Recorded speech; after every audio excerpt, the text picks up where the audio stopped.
The data dilemma. We give our details away every day. Is it possible to protect our identity? How was your identity hijacked? They took my photographs and they included links to an adult content website. I went to my local police station. The officer didn't understand what crime I was reporting. We know that privacy breaches are happening much more frequently than they ever did in the past. It's like standing outside your house and watching it being burgled. What do you do from here? It's going to be a big journey. Bastard. Identity crime is a growing area of concern, with research showing that 1 in 4 Australians have been a victim of identity crime at some point in their lives. The most common methods of gaining personal information are through email and phone calls, followed by theft and hacking. Less than 4% of identity crimes result in a conviction. The economic impact of identity crime in Australia exceeds $2 billion every year. Jim, you're one of those 1 in 4 Australians who've been a victim of identity crime. How much money did you lose? We've noticed up to $46,000 in cash transactions taken out of our accounts. $46,000 over how much time did this happen? 1 week. How was this actually happening? We had a man going into a ANZ branch in Victoria stating that he is me and withdrawing cash out of a bank and saying it's for personal reasons, he's buying a car. We didn't realise as soon as it happened, but realised 3 days after it started happening. And then from there, that was the beginning of a whole roller coaster of things that happened within the next couple of months. They'd taken your whole identity, By the end of it, yes. What else had they taken over? They apply for personal loans, credit cards, open pay accounts, business loans. My tax file number's been tampered with, my Medicare number's been tampered with, speeding fines in my name, parking fines in my name. The list goes on. It's basically whatever they can have of me, they've got. Do you know how your details were stolen? I've got suspicions, but I haven't got proof, no. At the time, did you have any idea about who you thought it might be? It came to a stage where I thought it was any family member of mine. That's how scared I got. You're fighting everyone around you. You're looking at people. I will be talking to you right now, suspecting it could be you doing this to me. The only close person I had next to me was my wife. Everybody else around me, I had no trust in them anymore. All this started in October last year? Yes. How has it affected you and your family? We lost 7 weeks of seeing our kids. We're fighting the banks. We're fighting the Optus. We're fighting Vodafone. You know, and I actually thought I lost everything apart from my health. I just had to use all my energy to protect myself and my family. Mary Jane, you're Jim's wife. What did you make of all of this? Well, I think it's a complete loss of control. It's like standing outside your house and watching it being burgled and there's nothing you can do. You just have to sit there and you can't see the person, but everything is missing. So you're logging on to internet banking and you're watching in real time tens of thousands of dollars disappearing. The ferocity in which it happened, they just hit us at all angles, or Jim particularly. And yeah, it's complete loss of control and trust with the corporations because you're guilty until proven innocent. Peter, you were the target of identity crime 5 years ago. What happened when scammers took control of your mobile number and your email? I was just at home and my mobile phone went into SOS mode, which I've never seen happen before. And luckily I was at my computer and I was in my email, but then suddenly I got ejected from my own email account. And then when I went to sign back in, I couldn't. Wow. So it was very fast, I guess. I lost access to my phone and to my main email account in a window of about 10 minutes. That was sort of the first instance, and then it just sort of snowballed from there. I and my wife, we'd been sending documents because we were, I can't remember what for. We were applying for a lease on a car, a novated lease on a car. So we'd been sending scans of our passports and driver's licenses via email. So I assume that's what they were after. But I don't know how they knew that was in there, or maybe it was just luck. And then everything just happened for sort of months and years after that. It's just been an ongoing thing. Could you see how much financial damage had been done at that point? So I feel that we're lucky in many regards, because they didn't go after our money, only our identities. So what happened was, for the next months and years, is there were loans being taken out, either under my name or under my wife's name, credit cards being opened, mobile phone accounts, personal loans, and that just, when it was ongoing, it was quite active for a few months, and then it would die down and then come back up. But I would say it was a number of years, and it's been more quiet lately. Yeah. It sounds stressful. I feel like you're being held hostage. Like, at any second they might go after your money. Martha, you're Peter's wife. Did this data breach affect you as well? They kind of went after me more with my identity when they actually got into Peter's email. We had been advised when they first got into the email, we phoned up ID Care, and they gave us some information about lock down your credit for however long that you can, but do not be surprised, in 6 months' time, things will start happening. And literally 6 months to the week, when that ban had been lifted, I started getting all the letters through saying, oh, your loan is nearly approved. Wow. You just need to do this, this and this. And obviously I hadn't done that. But the frustrating thing is that I was the one that actually had to go in person and actually had to prove who I was throughout all the banks that they'd applied to say that that actually wasn't me, just to protect my own credit. Peter, did you report the initial incident to the police? Yep. Yeah, straight away. This was 5 years ago, so I'm hoping that it's different now, but I went to my local police station to report the porting of my mobile phone number and the access to my email, and the officer didn't understand what crime I was reporting. Right. And I said, my mobile phone number, I've lost control of my phone number and someone's accessed my email. And he said, so someone has stolen your phone? I said, no, this is my phone here. Someone has access to my phone number and is using that to lock me out. And it was just a strange process, because he didn't really understand. He said, so what have you lost? What has been stolen? And I said, nothing. So he didn't really understand why I was there. But of course, you're there because you've been told to go there, because you can't take step 2 until you've taken the first step, which is to have a police record. And I've had to keep referring to that police record constantly over the last 5 years, including just last year even. Nuri, you're an artist. You use Instagram for work and for social reasons. How was your identity hijacked? So what happened was, these porn bots came and they created a fake profile based off my real Instagram profile. They took my photographs and they added these really weird captions that I wouldn't type myself. And they included links to an external adult content website, which I don't have an account with. I don't create adult content.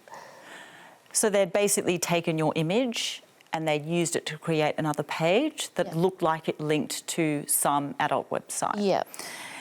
And the account they created, who was following that account? It followed a whole bunch of people that I'm actually friends with, people I know. Luckily, the majority of my friends knew it was fake. They reported it to Instagram for me. But then there were a small handful of people that did follow the account. I was like, what's going on there? What kind of things would you normally post on your Instagram account? I would just post selfies, outfit photos. I would promote the artwork that I do.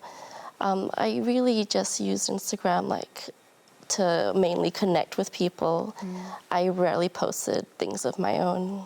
When did you realise that this fake account had been made?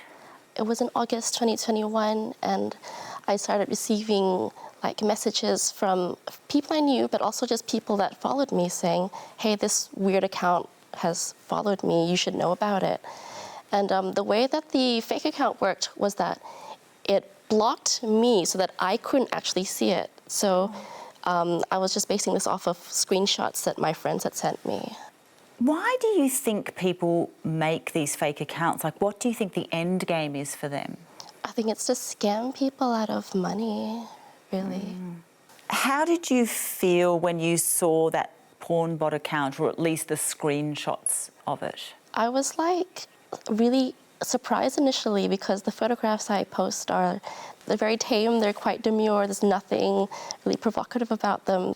And I was violated. I was like, this can't be happening to me. But it was, yeah. Were you able to have the fake account taken down? Yes, after a month of sending in the reports to Instagram, they finally took it down, which I think is too long. Did you try and contact anyone else about the account? Yes, I filed a report with the eSafety Commission, and they were really unhelpful at the time. So they said that they mainly deal with cyber abuse cases for children, and they didn't really have anyone overseeing cyber abuse directed at adults. Right. Were you surprised when you heard that? Yeah, definitely, because crimes are being committed every day against people, and someone should help. Brendan, you research technology and privacy. What types of crimes are we talking about when we say identity crime? Identity crime is an umbrella term that covers a lot of different offending. So it can cover, for example, just the mere possession of someone else's identity information, and that can be as little as their date of birth, an email address, a phone number. You can then have people that are trading in that information, so putting it online, selling it on the dark web, trading it for other forms of illicit gains, and then right up the very top end is essentially a form of identity manipulation or identity takeover. So in that circumstance, you actually have another person wearing the legal skin, if you like, of someone else. And so identity crime also extends to then where they may actually just perform other types of illegal activity using that person almost like a shell. So for example, they may go to a bank and get a credit card or a bank loan, and as far as the bank's concerned, Joe Bloggs owes that money, but it's actually going to someone entirely different. Liam, you've been an ethical hacker for the past decade. What does that involve? Hackers like me work for organisations, businesses, the government. We follow the same tactics, techniques, procedures that real-world attackers do. We hack into systems, we penetrate into them. The difference being that instead of exploiting that access, we then provide a detailed report and advice on what they need to do to prevent those sort of hacks in future. So you're looking for vulnerabilities? Absolutely. Is it easy to get someone's personal information, like their date of birth, their passport, their driver's licence number? When we've gained access to systems, it's extremely common to see that sort of data because for businesses, it's just regular business data. I'm just thinking how scary that sounds for pretty much everyone. You know, these personal bits of information, your passport, these identifying documents can be so easily accessed. They can. And once they're exfiltrated, once they're on the dark web, they're there forever. You know, they'll be traded by criminals. There's no way to put the genie back in the bottle. Nuri, in your situation, scammers didn't even need to hack your personal details. They just used what was already online. Yeah, exactly. Did you know that your identity could be so easily stolen? I do now. Had you seen it happen to anyone else around you? This scam was actually making its rounds throughout, like, my peers, like people I used to work with and people I know just from Sydney. Right. Yeah, so I figured it was only a matter of time until it got to me, but I was still surprised that it did. So you felt like it was inevitable at some point? Yeah, sadly, yes. Have you had any other privacy breaches that you know of? Last year, there was this strange credit card charge I received from DoorDash, an app I don't have an account with. This is a food delivery service? Yeah, a food delivery app that I don't have an account with. And it was for a kebab, I think, and it was $50. I mean, it's not $46,000, but I was still shocked to get it. Yeah. Jim and Mary Jane, have you been able to get your $40,000 plus back? In the last couple of months, we have received the money. We've received notifications that all the loans which have been approved have been wiped out. We've received everything which has been applied for, which has not been approved yet, have been cancelled. I was lucky enough to have got onto it when we got onto it, but very unlucky to see what's actually happened to me. I really feel for you guys, and I really do believe what's happened to you guys 5 years later is going to happen to me as well, because we've been warned to be careful. So I've got no more accounts in my name. Yeah, Jim has nothing in his name anymore. No accounts. So everything is in mine, and yeah, so basically from the police and the organisations, we've been told that in future, if anything's ever in Jim's name, it'll just come back. So there's always the potential. Once they have your 100 points of identity, they have your identity forever.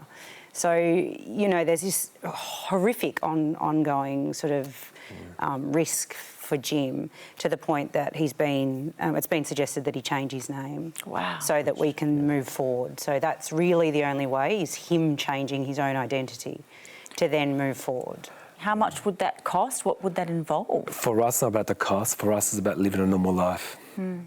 We are the lucky ones who are here to tell the story to you people, and to tell everyone to be careful. I think we feel there's people who are vulnerable. You know, Jim and I had our own business. We could go and get $100 out of the till and go shopping, for instance. But I said to Jim, for me, this really highlighted people in vulnerable positions, pensioners, international students, potentially people that don't have great family and friendship support.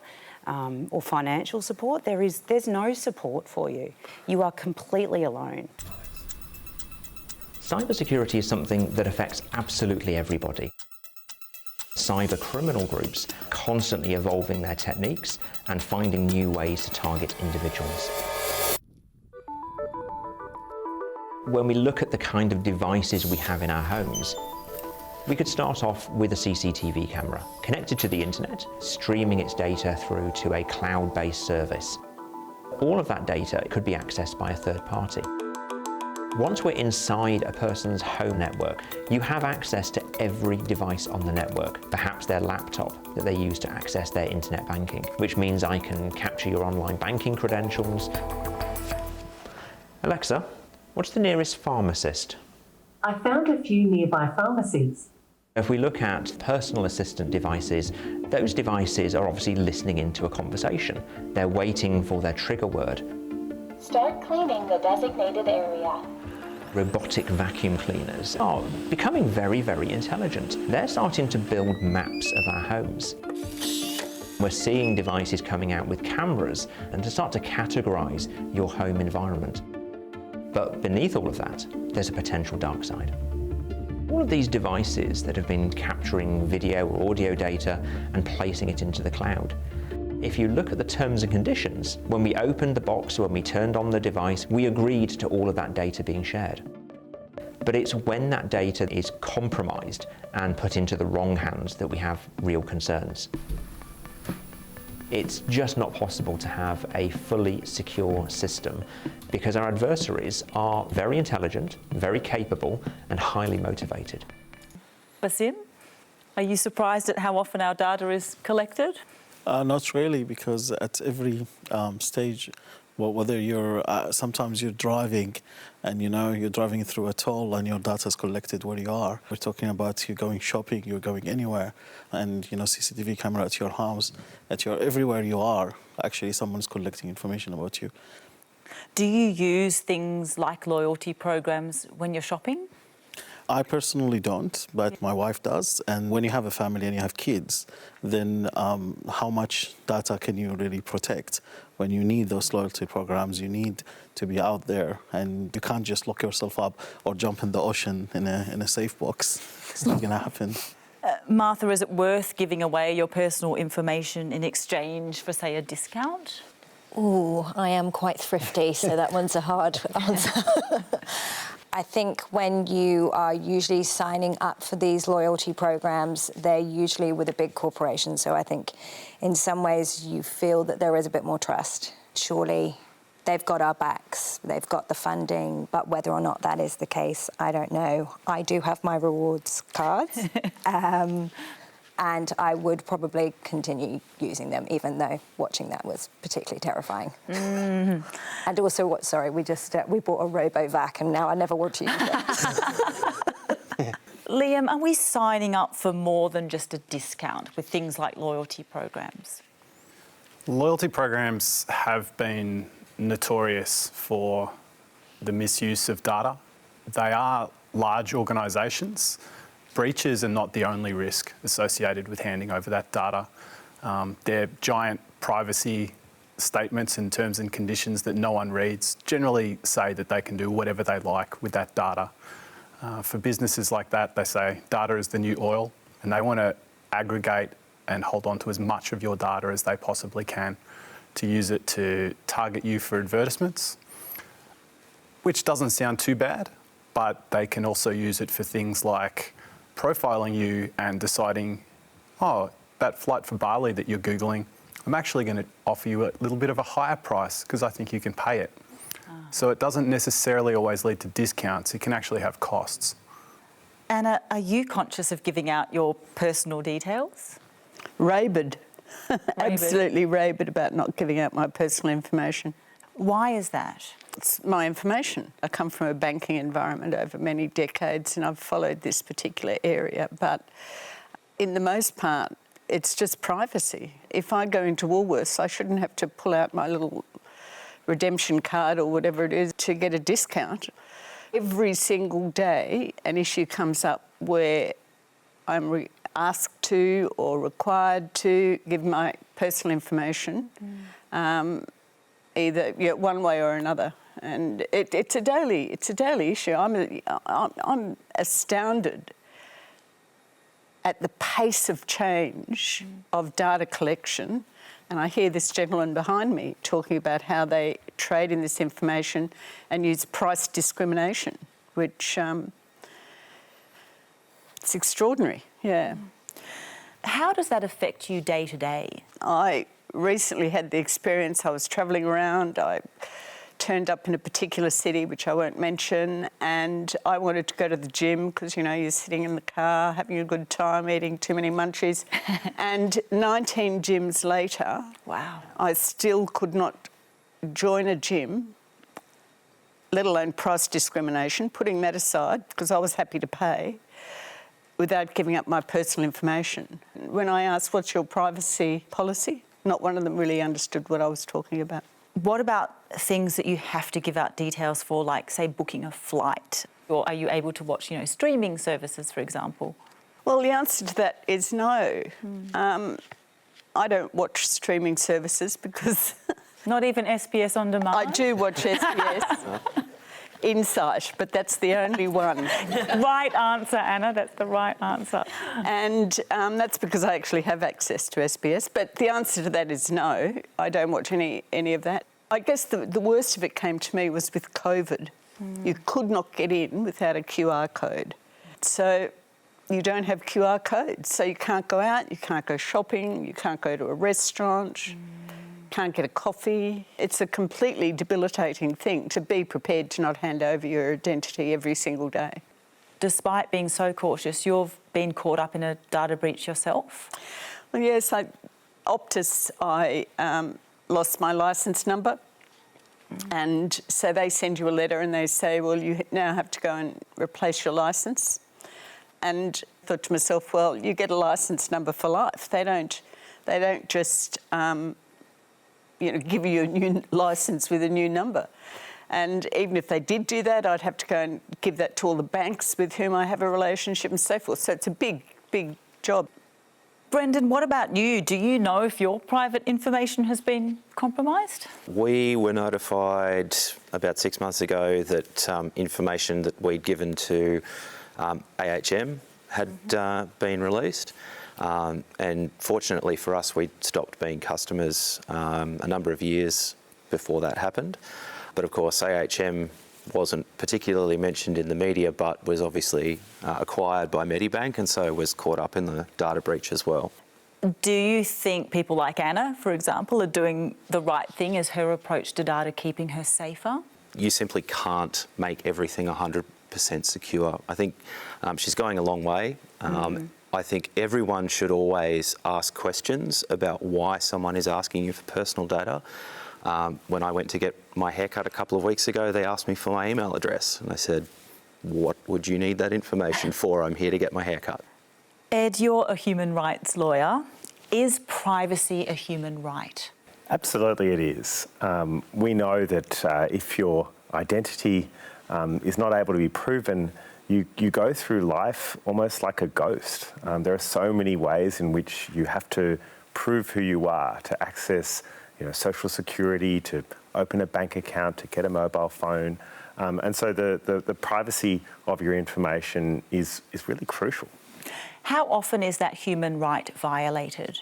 As people's personal information is harvested at almost an industrial level, we know that privacy breaches are happening much more frequently than they ever did in the past. And so that's a real worry. You're particularly interested in technology like facial recognition. How is facial recognition being used in Australia at the moment? Most of us will probably have experienced facial recognition when we're trying to unlock our smartphone or other smart device. And that's reasonably safe. Generally, the information stays on your phone, but we're also seeing new forms of facial recognition technology being used. For example, the police might use it when they've got a photo of someone who was committing a crime, but they don't know who it is. That's a very different type of facial recognition technology. They're comparing one person with a whole database of pictures. It's much more prone to error. And we know that those errors are not evenly distributed across the community. We know that people of colour, women, people with physical disabilities and others are often much more likely to be wrongly identified using that form of facial recognition.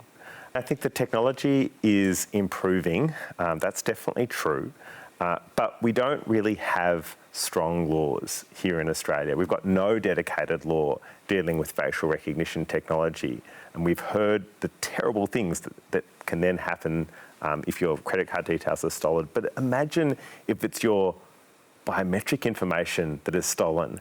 You can't change your face.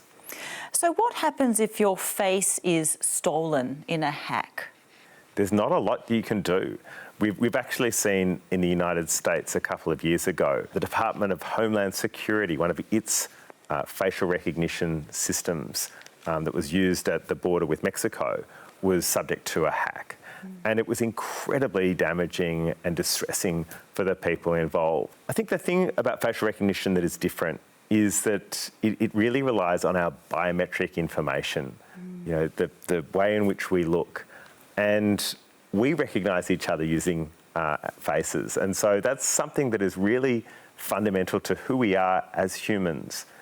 If that information starts to get exploited and misused, the impact on our human rights, starting with the right to privacy, but going well beyond the right to privacy, can be absolutely devastating. Mary Jane, how do you feel about CCTV facial recognition? I never really thought about it until this happened. The identity theft happened to Jim, and I thought, well, wouldn't it be safer moving forward if facial recognition was just part of the banking system? Because no one would have been able, my thought was, nobody would have been able to go in and withdraw cash from a teller and say that they were Jim if the face recognition was there, because it would have been somebody else's face, it wouldn't have been his. If that can be retrieved or stolen, then we're really just in the same place at the end, aren't we? Samantha, you're a digital rights activist. Last year you campaigned against a public high school.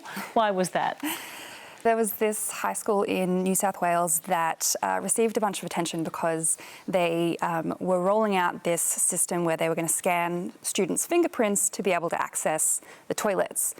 And their rationale behind that was that there was a lot of vandalism happening in the toilets, and so they wanted to be able to, I guess, understand who was using the toilets at what time. Were they, taking longer than they should be in there? And so I got in contact with the school and the Department of Education and the New South Wales Privacy Commissioner, essentially raising my concerns. And happily, they acknowledged that there were a lot of privacy and security risks involved with it, and so they said that they were pausing the program. That doesn't guarantee that they won't roll it out at a later point. Ed, was the school breaking any privacy laws?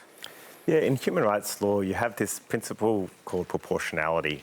So it may be legitimate for a school to crack down on vandalism. That doesn't mean that they can do anything to crack down on vandalism. They have to make sure that the actions that they take don't have side effects that are really problematic. The question there is whether the school went too far. I would say that they did. Samantha, do you think it was necessary for the school to collect that kind of data? No. Are we often asked to hand over more information than is needed? Yes, I would say so, absolutely. If you want to apply to rent a house, you get asked for an exorbitant amount of personal information in order to apply. So we're talking things like years and years worth of employment history, years of rental history, sometimes full bank statements. Sometimes they're using third-party tech platforms that will use social media data to be able to assess if you are, a reliable potential tenant. So there's this huge power imbalance between renters and real estate agents, or renters and landlords. And so you feel like you can't say no because you'll just miss out on the property altogether. Brendan, are there particular groups who are more at risk of privacy breaches and identity crime? Absolutely. So the idea of privacy as a one-size-fits-all concept is a little bit different. And if you were to ask a 13 or 14-year-old, like one of my daughters, they might have a very different concept of what constitutes privacy. But within that and across society, there are people that will have hallmarks that deserve special protections. So, for example, survivors of domestic violence.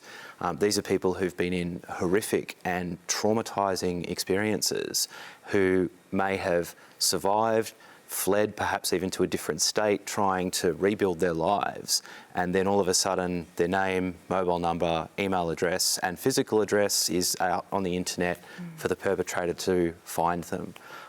People with mental or physical disabilities who may not be able to understand the seriousness of what a data breach might mean to them and may not recognise, for example, the scam phone call when they receive it. So all of these sorts of people are really at a heightened risk from these sorts of identity crimes. Casey, you're legally blind. Do you think your disability makes you more vulnerable to identity theft? Yes, I think it affects me every day. Living with a disability, you actually are restricted with life when it comes to facial recognition. My eyes don't work, so I can't actually access my phone using the facial recognition. So that's another limitation for me to live with my phone. I have to use a PIN number. With privacy, I think we're very vulnerable when it comes to accessing websites. When you live with vision loss, you actually use a screen reader. There's one on Apple, there's one in Windows. It's basically, it reads the screen so I can access websites and social media.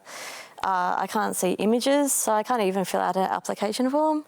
So these people who can see can go, yeah, I can fill out that form. I'm not a robot. Okay, tick the little traffic lights. Cool, move on. I can't do that.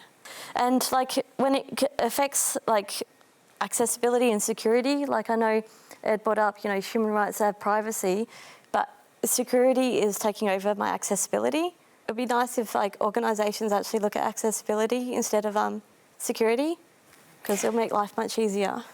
You also have an Apple Watch. Yeah, it's amazing. What do you use that for? Everything, really. I can read messages through dictation. I can answer people with dictation. It's amazing. It saved my life once in 2020. I actually got hit by someone. And I found out due to Privacy Act, the police cannot grab your GPS where you are, so they're not allowed to grab your GPS. They can do it, but they can't do it because of Privacy Act. So someone who's living with a disability or who's vulnerable in the community, they can actually put their name on a registered list through the police saying we're a vulnerable person. We give you, permission to use our GPS or location. So when I fell over, when I got hit a few years back, my Apple Watch went off and it alerted the emergency, it alerted my emergency contact, and the police came in 3 minutes because they had permission to find my location where I was. So it's really important. James, you use an Apple Watch and that watch collects biometric data like your heart rate. Yep. How do you feel about that? I'm of the opinion that I leave my house and I lock the door and set an alarm, but that doesn't mean that I'm guaranteed to be safe, that my house is not going to get burgled.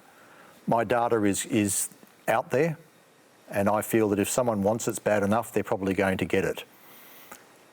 For me personally, my personal situation is that my Apple Watch saved my life.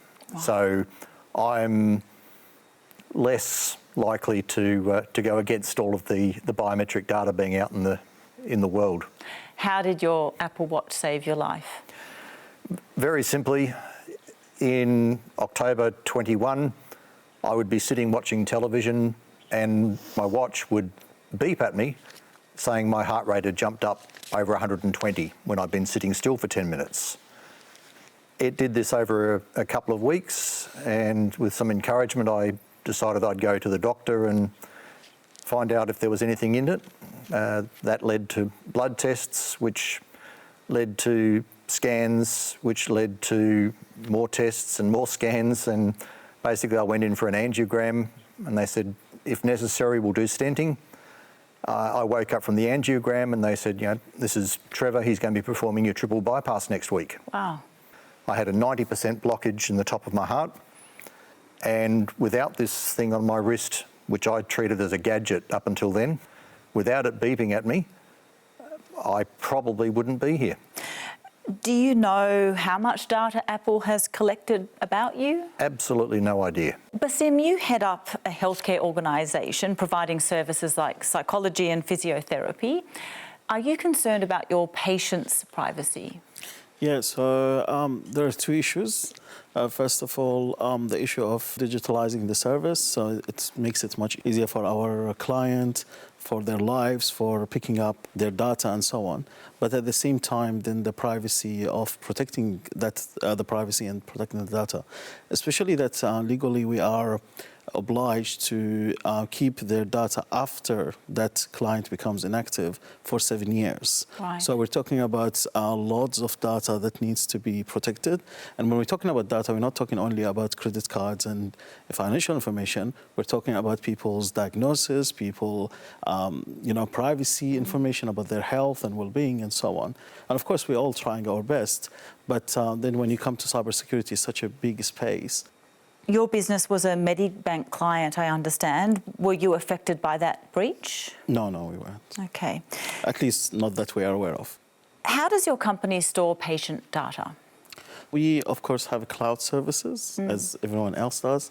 And we go with Microsoft services or like well-known big corporations that provide that bit of security.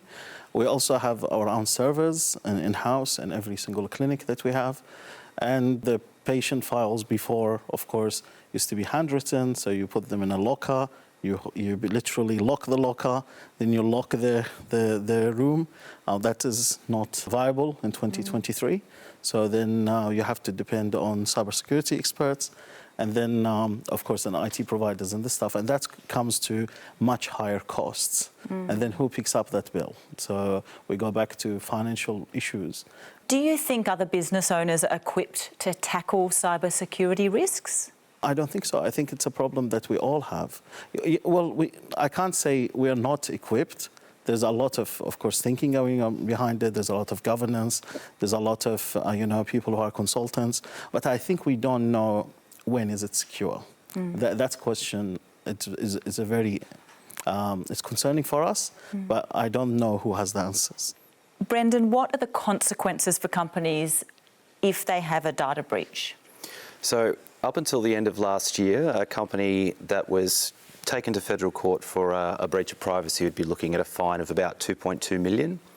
So that's been changed very recently, just before Christmas. In fact, there was a change to the privacy laws. That fine is now at least 50 million. 50 million. And it could also be 30% of the company's adjusted turnover, or 3 times how much they benefited during the period that that breach went on. Now, if you're talking about an Optus, for example, and you're talking about many, many years of many customers, 30% is a lot of money, or 3 times the amount that they earned in that period of time.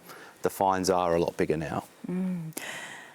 Basim, businesses like yours could be fined over $50 million if client data is compromised. What do you think about that? So it's concerning, of course, for us. It's very similar to what happened with COVID lockdowns. What the government decided to do is show the stick to everybody rather than go out there and help. You know, we're talking about a different virus now, a digital virus, if we want to call it that way.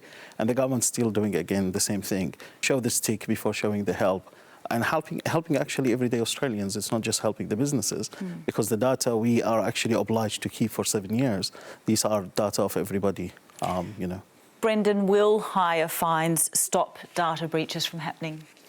I don't think so. And one of the drawbacks with fines is that they're imposed after the horse has bolted and after people's lives have been upturned because their information's been leaked. And those fines really don't go very far in compensating those people. I think there needs to be a bit more empowerment for people to be able to check with companies. Why do you need this information? Why are you asking me for this? What are you using it for? How long are you going to keep it for? And then if something, God forbid, does go wrong, there are countries in the world like New Zealand, Canada, some states in the US that actually allow those people to sue companies for breach of privacy. And we don't have that ability currently in Australia. It's been talked about a lot. But again, being able to then have those people go to the company and demand compensation for the costs that they've incurred, for the money that they've lost, for the hours of time and hours of work lost trying to fix these problems, I think is at least one part of a solution. Samantha, you're an advocate for digital rights. What changes do you think are needed to better protect our private data? One thing I would say to begin with is that, you know, the fines, I think, are a good place to start, but it can't end there. And so what I think we need to be thinking about is kind of taking a step back and thinking about, well, okay, how can we minimize the amount of data that's being collected, make sure we're really clear about why it's being collected, what it's being used for, how long it's being stored for, and how people can exercise their rights if things do go wrong, as was said before. The other thing that I think is worth highlighting is that there's been a lot of discussion tonight around kind of like individual responsibility, like, you know, we need to be careful, we need to be asking questions. And I think that that is true. I think that that is important. But I think it's also not necessarily reasonable to place all of the burden of responsibility onto individuals when it is, you know, often the companies that are over-collecting our personal information, using it in ways that are often very unclear to us. And so I think that one of the things that we need to be looking at, and one of the things that is kind of being thought about in this Privacy Act reform process, is how to place more responsibility on the companies to make sure that they're acting in a fair and reasonable way whenever they handle our personal information. Liam, you're paid to hack systems to see where they might be vulnerable. Do you agree? The common thread amongst all the victims that we have here tonight is 100% of the impact of these breaches has been borne by the victims. None of it has been by the organisation that was breached. And to me, as a member of the community, that's not acceptable. Like, the only people I want kept up at night about cybersecurity are people working in the industry like me and CEOs. If our personal data can never be 100% safe, how do we minimise the risks? It's a tough one. It's very hard for us as individuals. There are definitely some steps that individuals can take to help minimise their risks. Change your password. Don't use the same passwords in multiple sites. It's not reasonable to be expected to remember a lot of passwords. Use a password manager. if you have the option to set a password and a second factor to log into something, whether that's an SMS they send you or using an authenticator app on your phone.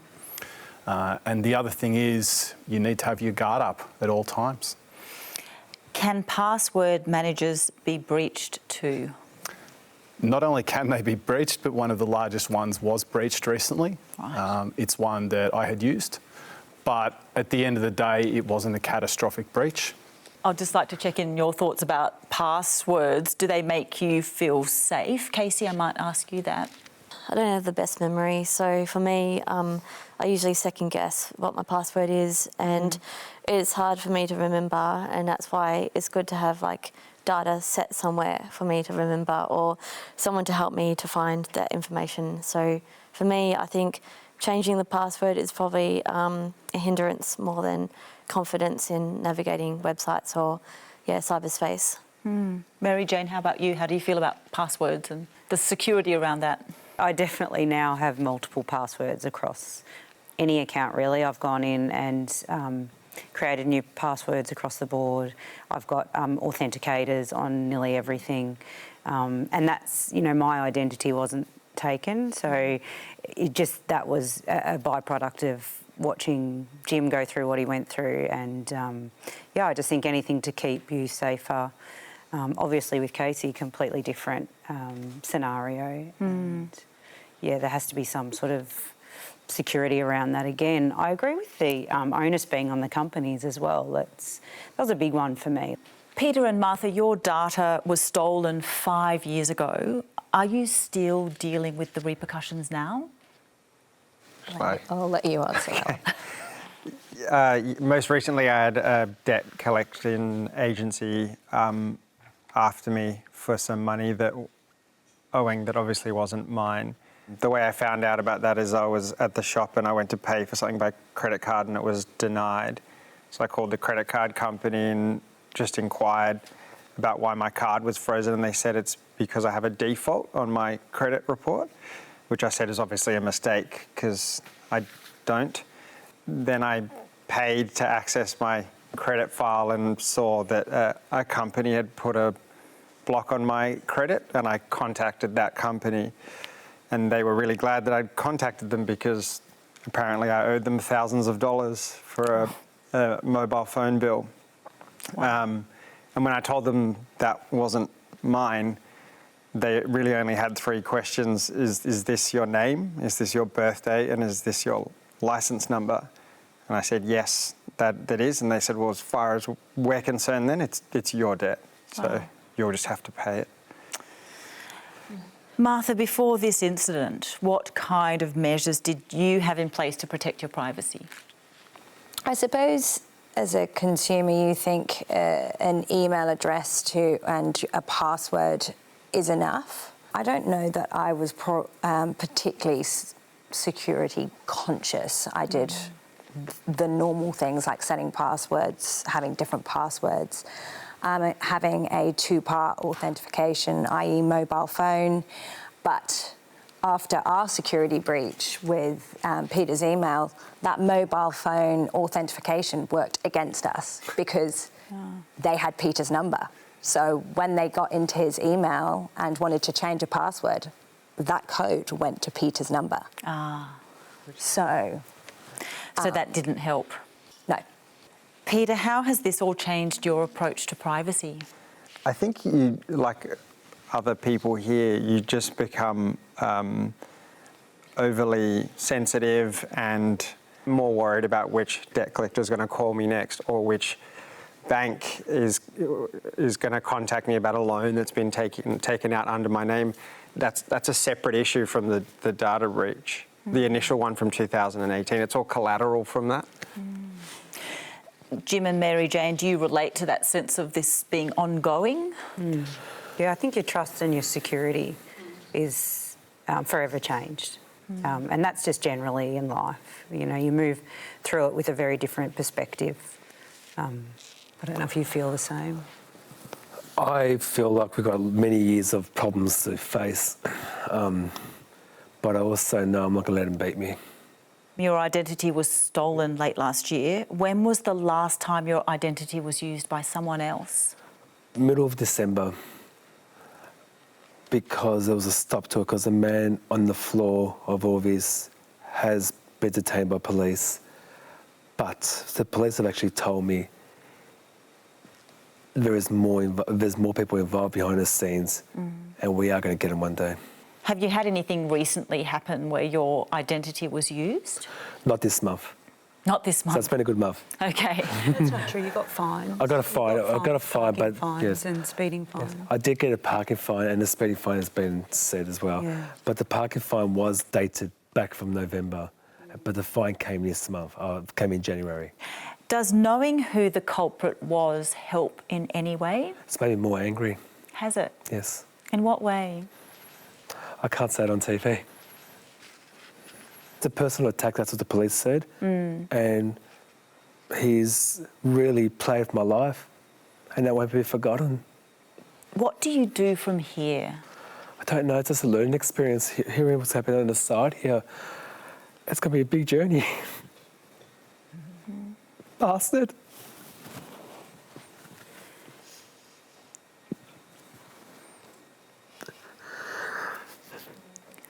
Jim, thank you so much.